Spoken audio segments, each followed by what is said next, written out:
Bonsoir à toutes et à tous. À la une de l'actualité aujourd'hui, réunion de crise à La Roche-sur-Yon, à la Cavac pour endiguer la crise engendrée par l'influenza aviaire. Des mesures strictes ont récemment été prises par la préfecture. Plus de 200 foyers ont ainsi été recensés. La moitié des communes vendéennes sont touchées. Des millions de volailles ont ainsi dû être abattues depuis début janvier. Pour les éleveurs vendéens, la situation est difficile à gérer. Reportage Pierre Dalicieux. Des mines graves, les traits tirés pour certains de ces éleveurs, ici en réunion de crise. Depuis plusieurs semaines, la grippe aviaire fait des ravages comme jamais sur le département. Je suis éleveur et entre autres éleveur de volailles depuis 38 ans. Et c'est du jamais vu dans notre secteur. On a eu le cas dans le sud-ouest. Pour vous situer, c'est vrai que le sud-ouest, au niveau des volumes, actuellement, ce qu'on est en train de vivre, c'est 3 fois le volume, voire 4 fois le volume du sud-ouest, au niveau des impacts. Donc les dégâts au niveau des élevages sont immenses et les dégâts collatéraux sur toutes les entreprises. Un virus qui se propage à une vitesse impressionnante. Depuis le début de la crise, 550 élevages vendéens ont été touchés, soit un tiers des exploitations du département. Des exploitations qui sont obligées d'abattre leurs animaux par mesure de prévention.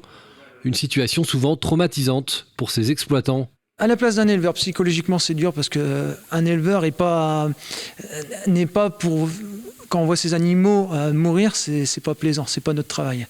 Le groupement, les organisations sont là aussi pour nous aider. On peut aussi faire des demandes de trésorerie à l'instant T, en attendant les aides de l'État. L'aspect financier aujourd'hui, je dirais, c'est pas ce qui nous met en détresse. Ce qui nous met en détresse, c'est déjà la mortalité sur nos animaux.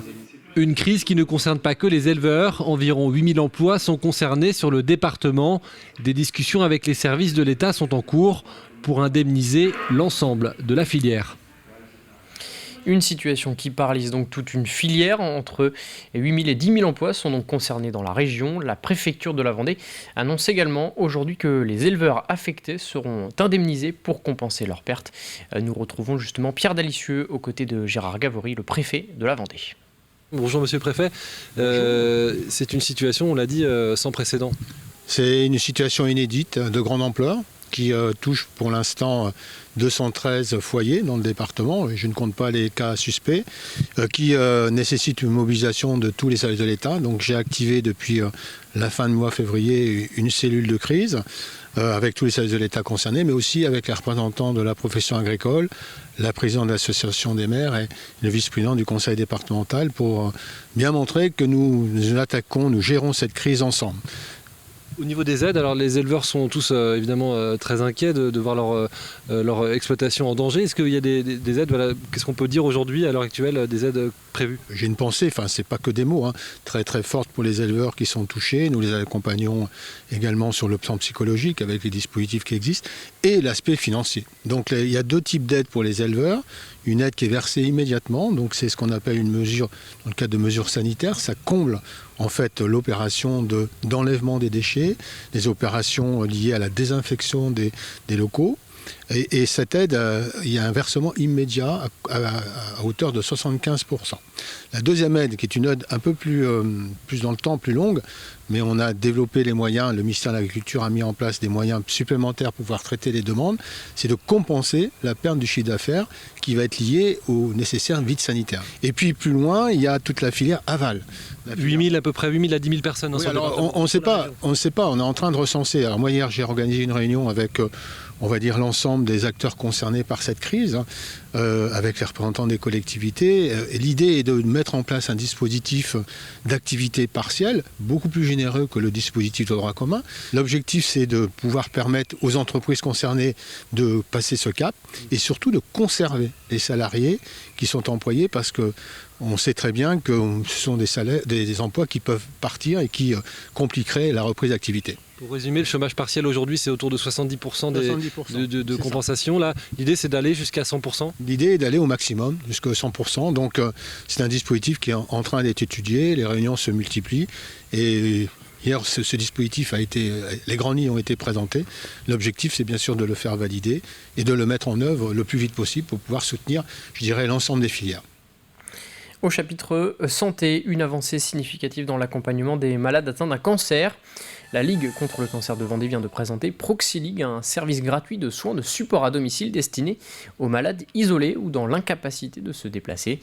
Des activités physiques, un accompagnement diététique ou encore un soutien psychologique sont notamment proposés pour accompagner pendant le traitement, mais également après le traitement lié au cancer.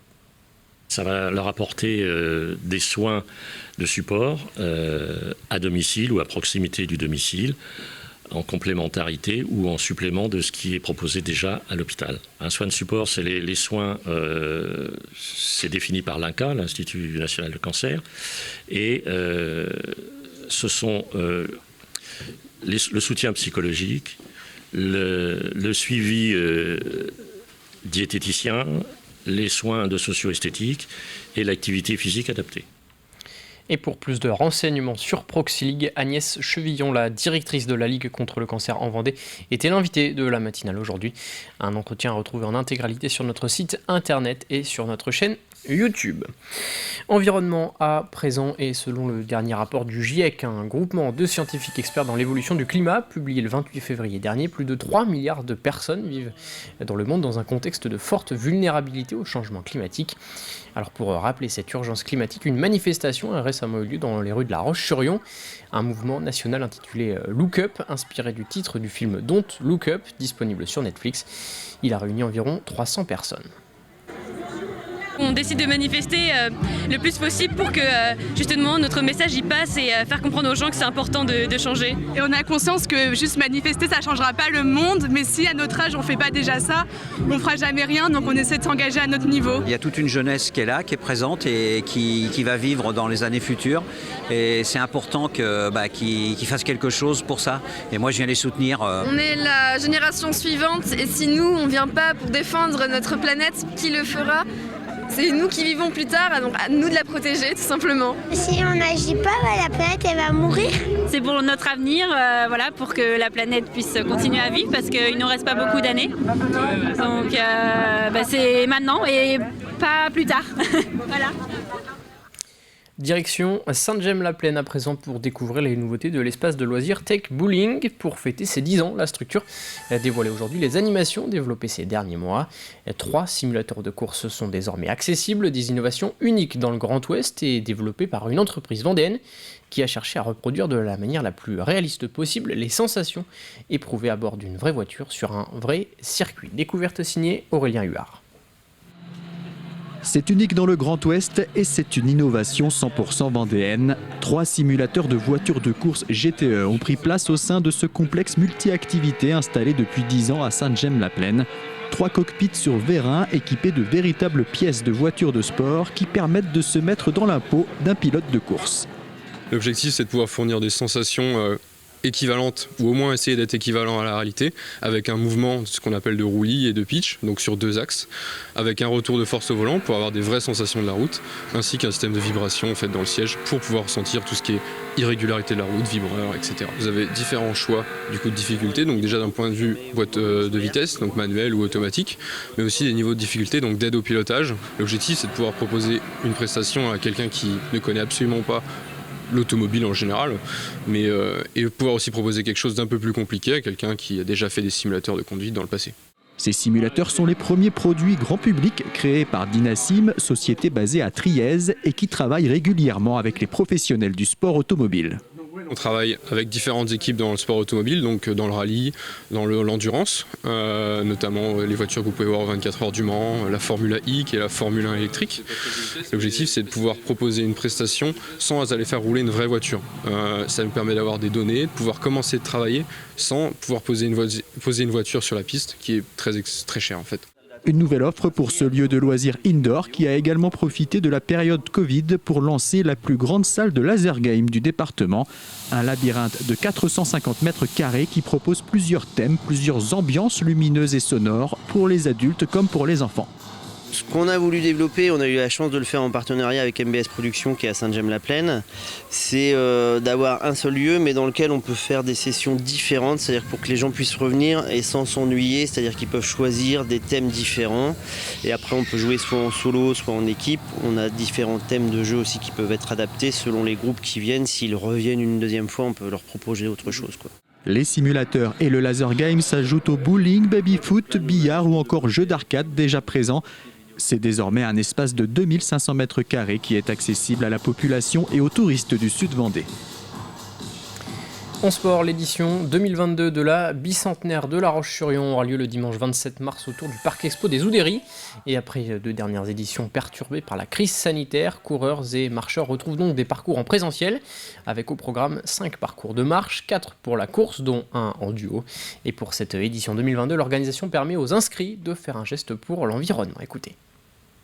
La consigne, en tout cas, sur ce mandat, c'est 100 000 arbres de planter, ville, agglomération. Et donc, on s'est inscrit aussi, car la bicentenaire, c'est aussi une manifestation qui est éco-responsable. Donc, on s'est inscrit sur cette dynamique. Et si vous vous inscrivez seul, vous aurez la chance de voir un arbre planté en mémoire de votre inscription. Si vous arrivez à 10, à 15, à 20, eh bien, c'est la solidarité de 10, 15, 20 arbres qu'on retrouvera aussi plantés pour nos enfants et nos descendants demain. Et les inscriptions se terminent ce dimanche pour la course, samedi prochain le 26 mars pour la marche. Les prévisions météo pour demain, et c'est une journée mitigée qui attend la Vendée après l'épisode de poussière de sable venu du Sahara ces derniers jours. Une situation qui pourrait d'ailleurs durer jusqu'à demain soir selon les conditions. Côté température, comptez entre 12 et 13 degrés pour les maximales. C'est la fin de cette édition. Je vous souhaite une très bonne soirée sur TV Vendée.